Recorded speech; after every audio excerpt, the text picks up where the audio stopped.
Class 11th के सभी विद्यार्थी ध्यान दें। आज इस क्लास में वार्षिक परीक्षा 2026 का आपका जो हिंदी का पेपर है वो 14 मार्च के दिन होने वाला है। तो 14 मार्च के लिए मैं आपको यहाँ पे 1 से लेकर 23 तक के प्रश्नों का फुल सोल्यूशन दूंगी और आपको इसके 6 सेट मिलेंगे। यदि वास्तव में आपको अच्छे अंक चाहिए तो 6 सेटों को आपको कंप्लीट करना है। 6 सेट मैं आपको फुल सोल्यूशन के साथ दूंगी। तो बिना किसी देरी के चलिए पहला प्रश्न हम कंप्लीट करेंगे। ये आपका सबसे पहला प्रश्न है, सही विकल्प चुनिए।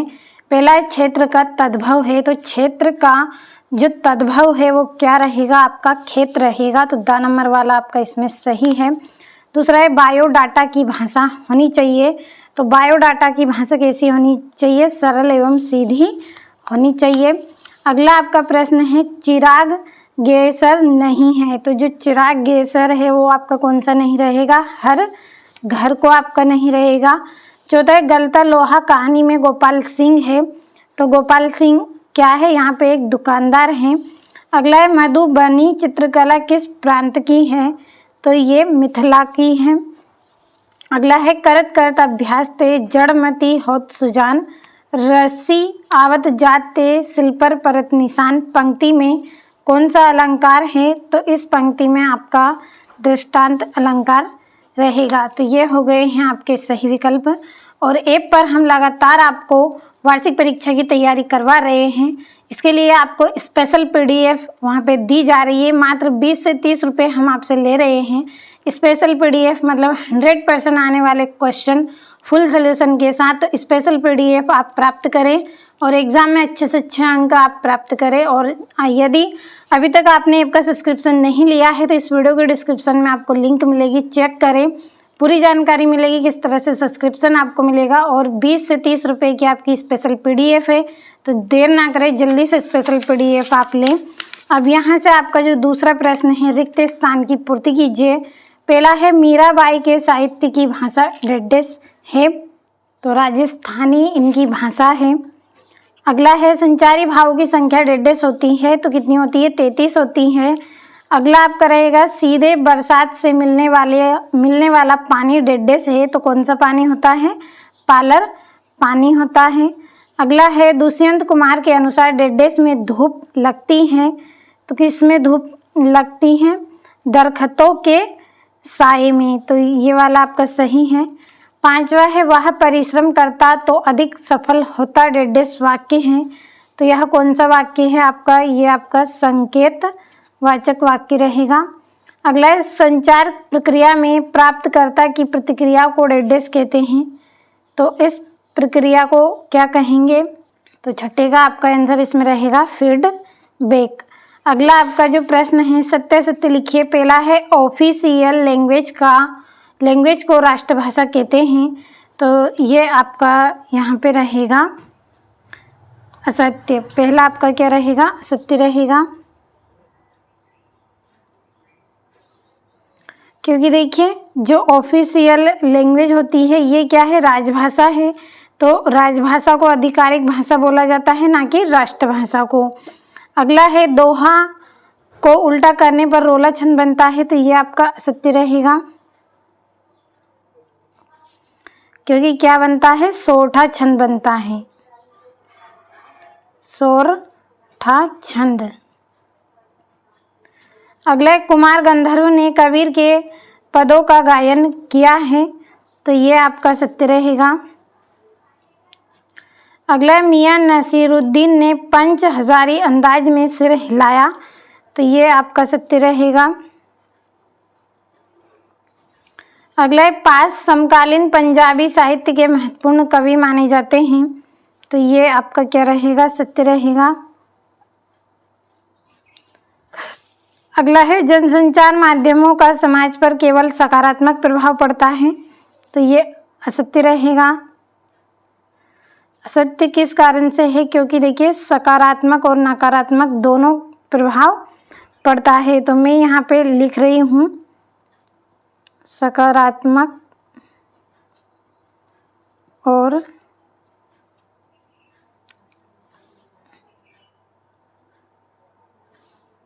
नकारात्मक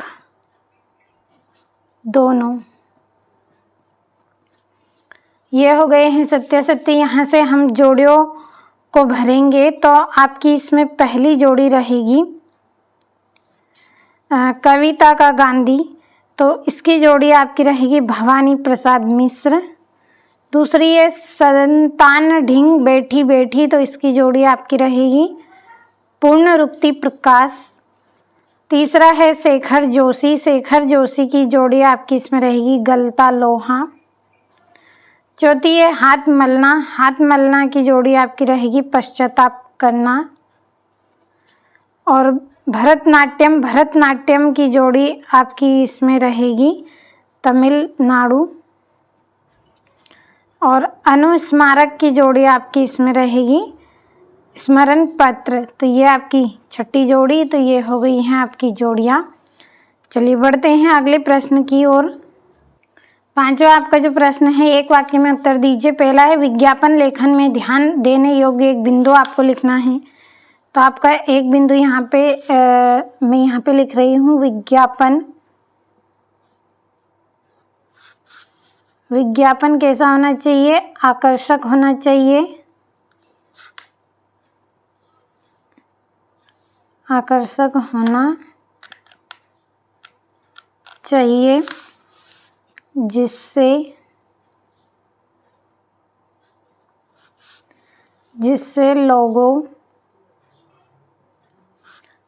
लोगों का ध्यान आकर्षित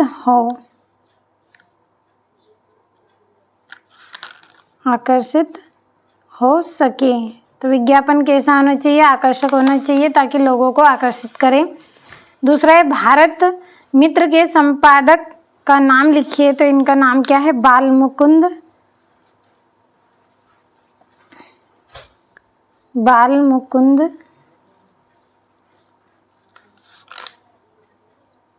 गुप्त। अगला है राम वृक्ष बेनीपुरी की डायरी का नाम क्या है? तो पैरों में पंख बांधकर, पैरों में पंख बांधकर। अगला आपका इसमें रहेगा चंपा क्या छुपा देती थी? तो चंपा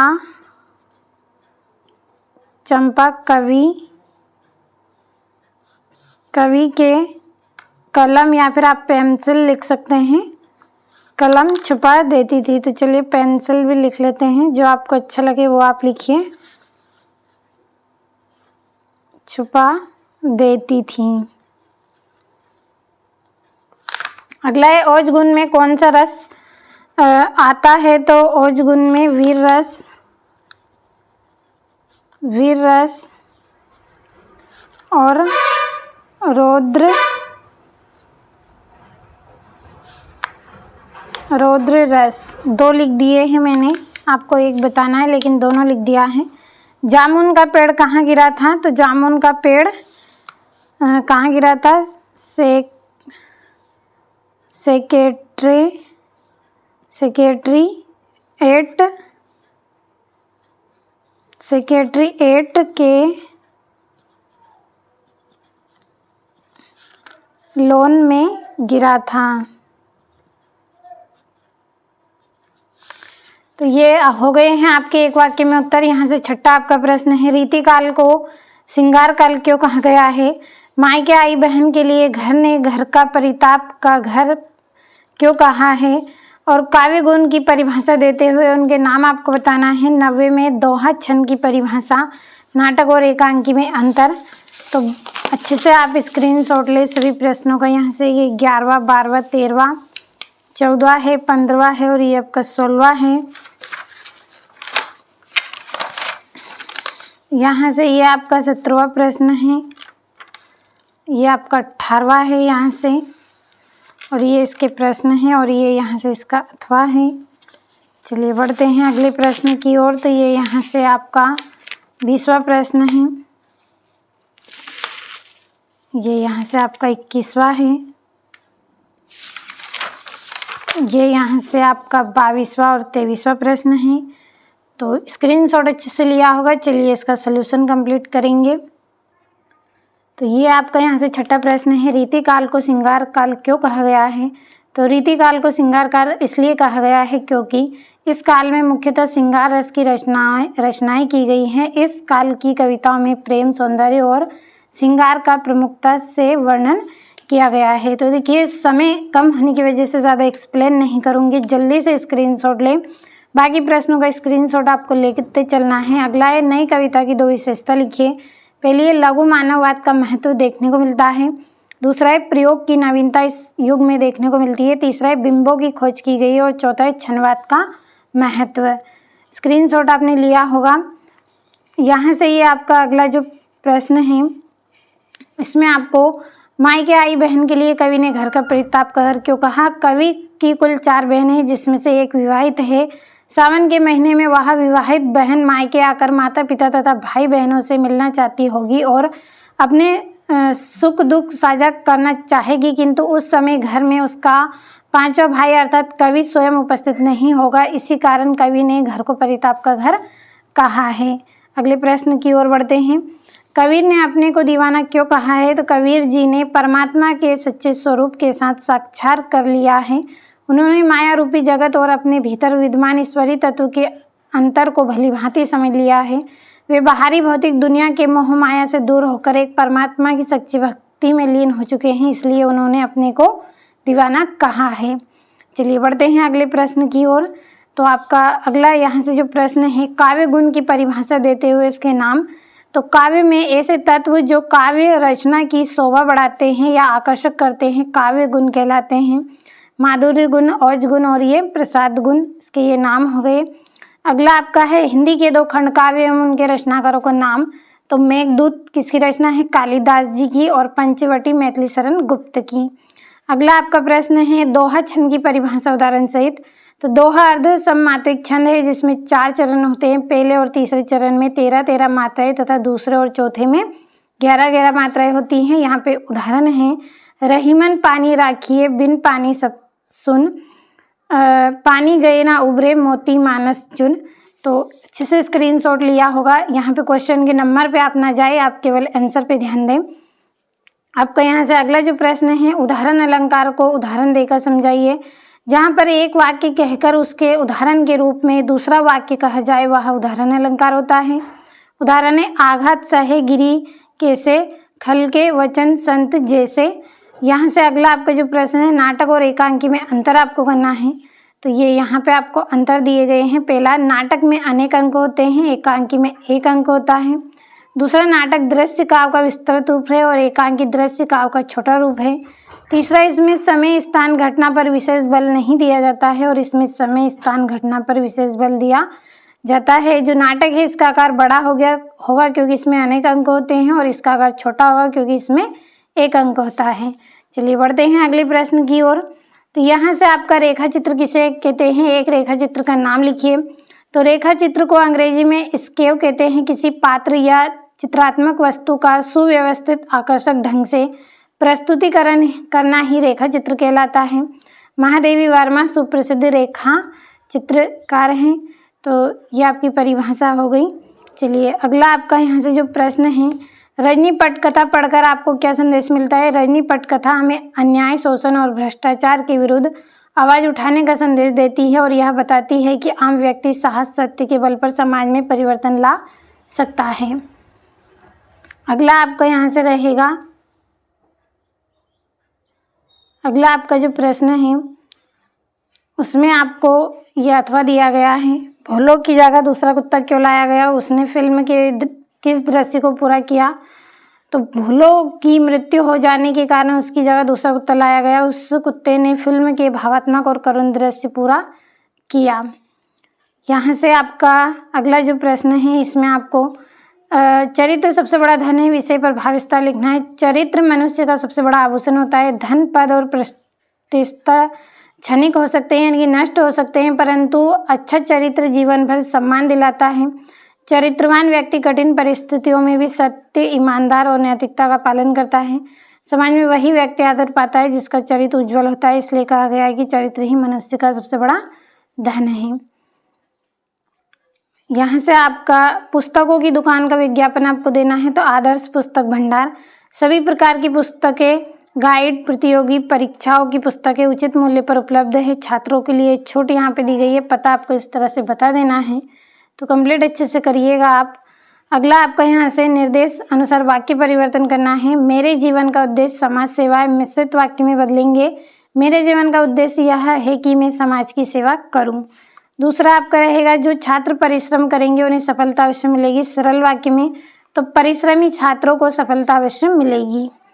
तीसरा है रामचरितमानस सबसे श्रेष्ठतम ग्रंथ है, प्रश्नवाचक बनाना है। तो क्या रामचरितमानस सबसे श्रेष्ठतम ग्रंथ है? ये आपका आंसर हो गया। यहाँ से आपको जो अगला प्रश्न है इसमें आपको निम्नलिखित वाक्यों को शुद्ध करके लिखना है। नौकाएं नदी में तैर रही हैं, तो इसका आपका रहेगा नौकाएं नदी में तैर रही है। तो आप यहाँ पे सोचेंगे कि इसमें फ़र्क क्या है। तो देखिए नौकाएं में ये यहाँ पे जो चंद्रबिंदी है, ऊपर चंद्रबिंदी नहीं है, ऊपर यहाँ पे अम की मात्रा दी गई है, नीचे चंद्रबिंदी है। तो केवल यही फ़र्क इसमें आपका रहा है। और वह दुकानदार के पास जाओ, तो वह दुकानदार के पास जाता है। कंप्लीट अच्छे से कर लेना है। आपका अगला प्रश्न है कुई की चिनाई कितने तरीकों से की जाती है। तो कुई की जो चिनाई है वो मुख्यतः दो तरीके से की जाती है, कच्ची चिनाई और पक्की चिनाई। तो कंप्लीट अच्छे से आप करें यहाँ से। चलिए अगले प्रश्न की ओर बढ़ते हैं। तो आपका अगला है बेबी हालदार ने सर्वप्रथम चिट्ठी किसे और क्यों लिखी। बेबी हालदार ने सर्वप्रथम चिट्ठी अपनी मालकिन को लिखी क्योंकि वह उन्हें पढ़ने लिखने के लिए प्रेरित करती थी, इसलिए उसने चिट्ठी उनको लिखी। अगला आपका है पीत पत्रकारिता को परिभाषित कीजिए। पीत पत्रकारिता वह पत्रकारिता है जिसमें समाचारों को सनसनीखेज बनाकर प्रस्तुत किया जाता है। इसमें सच्चाई की जगह अफवाहें, अतिशयोक्ति और भ्रामक तथ्यों पर अधिक ध्यान दिया जाता है, जिससे जनता को गलत जानकारी मिलती है। ऐसी पत्रकारिता का उद्देश्य जनहित के बजाय पाठकों की संख्या बढ़ाना होता है। आपका यहाँ पे अथवा है समूह संचार और अंतर्वैयक्तिक संचार को परिभाषित करना है। तो देखिए आप कंप्लीट कर लीजिएगा, समय कम है। पूरे प्रश्नों को यदि एक्सप्लेन करेंगे तो बहुत अधिक समय लगेगा। ये यहाँ से कबीरदास जी की काव्यगत विशेषता आपको करनी है। दो रचना, भाव पक्ष, कला पक्ष, साहित्य में स्थान। यहाँ से आपको दुष्यंत कुमार का सेम इसी तरह से करना है। तो कंप्लीट अच्छे से कर लीजिएगा, समय कम है। और ये यहाँ से आपका 17वां प्रश्न है बाल मुकुंद गुप्त का साहित्य परिचय देना है। दो रचना, भाषा शैली, साहित्य में स्थान। तो कंप्लीट अच्छे से करिएगा आप पूरे प्रश्नों को। ये यहाँ से कृष्ण चंद्र का साहित्य परिचय है। अगले प्रश्न की ओर बढ़ते हैं। तो ये यहाँ से आपको साहित्य समाज का दर्पण है। तो साहित्य तत्कालीन समाज की राजनीतिक, धार्मिक, विज्ञान, कला का, सभ्यता, संस्कृति का जीवंत अंकन करता है। साहित्य के पठन पाठन से उस समय के युग की सामयिक जानकारी प्राप्त होती है। समाज में कुछ घटित होता है, उसका सच्चा चित्र साहित्य में दिखाई देता है। इसी तथ्य को दृष्टिगत मनीषियों ने साहित्य को समाज का दर्पण कहा है। ये यहाँ से आपको पढ़ाई के संबंध में पिता व पुत्र का संवाद करना है। तो चलिए जल्दी से समझ लेते हैं। पिता, बेटा आजकल तुम पढ़ाई पर ध्यान नहीं दे रहे हो। पुत्र, पिताजी मैं कोशिश करता हूँ पर मन भटक जाता है। पिताजी, मन को एकाग्र करना सीखो, पढ़ाई ही तुम्हारे भविष्य का आधार है। पुत्र, आप सही कह रहे हैं, अब मैं नियमित समय पर पढ़ाई करूँगा। पिता, लक्ष्य बनाकर परिश्रम करोगे तो अवश्य सफलता मिलेगी। पुत्र, जी पिताजी मैं आपकी बात मानूंगा और मेहनत करूँगा। तो कम शब्दों में आपके लिए सटीक आंसर तैयार किया है। कंप्लीट आप अच्छे से करिएगा पूरे प्रश्नों को। ये यहाँ से आपका 19वां प्रश्न है जिसमें आपको अपठित गद्यांश के ये यहाँ पे आंसर दिया गया है। तो कंप्लीट अच्छे से करिएगा आप पूरे प्रश्नों को। चलिए अगले प्रश्न की ओर। तो ये आपका 19वें का यहाँ पे अथवा दिया गया है। तो देखिए मैंने आपके लिए यहाँ पे बहुत मेहनत की है, तो वीडियो को अपने दोस्तों के साथ शेयर ज़रूर आप कर दें। जितनी मेहनत मैं कर रही हूँ उतनी मेहनत आप भी करिए ताकि एग्ज़ाम में आप अच्छे से अच्छे अंक प्राप्त करें। और देखिए बिना मेहनत के कुछ नहीं मिलता है, तो कंप्लीट अच्छे से करें। यदि आपके क्वेश्चन नहीं भी आते हैं तब भी आपको मन छोटा नहीं करना है, क्योंकि आपको इसका अनुभव पूरा रहेगा। आपकी जो मेहनत है कभी व्यर्थ नहीं रहेगी। तो कंप्लीट अच्छे से करिएगा आप पूरे प्रश्नों को, और ज़्यादा सोचे नहीं। ऐप का सब्सक्रिप्शन जल्दी से आप लें और स्पेशल PDF आप प्राप्त करें। ये यहाँ से आपको कंप्लीट इसमें से कर लेना है। ये आपकी यहाँ से व्याख्या दी गई है। तो समय कम होने की वजह से ज़्यादा एक्सप्लेन आपको नहीं किया है।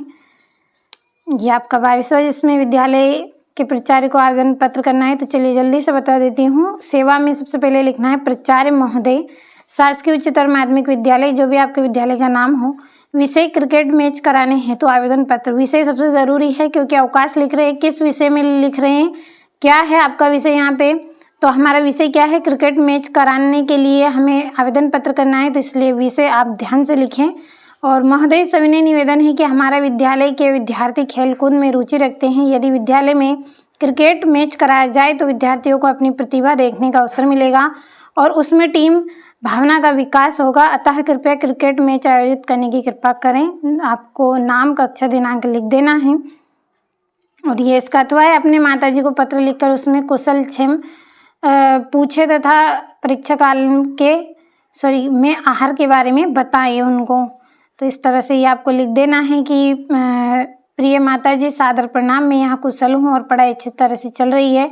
परीक्षा की तैयारी नियमित रूप से कर रहा हूँ। परीक्षा के समय हल्का व पौष्टिक भोजन जैसे दूध, फल और हरी सब्जियाँ लेना चाहिए। इससे स्वास्थ्य अच्छा रहता है और पढ़ाई में मन लगता है। पिताजी को प्रणाम, आपका पुत्र। तो ये हो गए हैं आपके पूरे प्रश्न यहाँ पे कंप्लीट। तो अच्छे से पूरी क्लास को आप कंप्लीट करें और एग्ज़ाम में आप अच्छे से अच्छे अंक प्राप्त करें।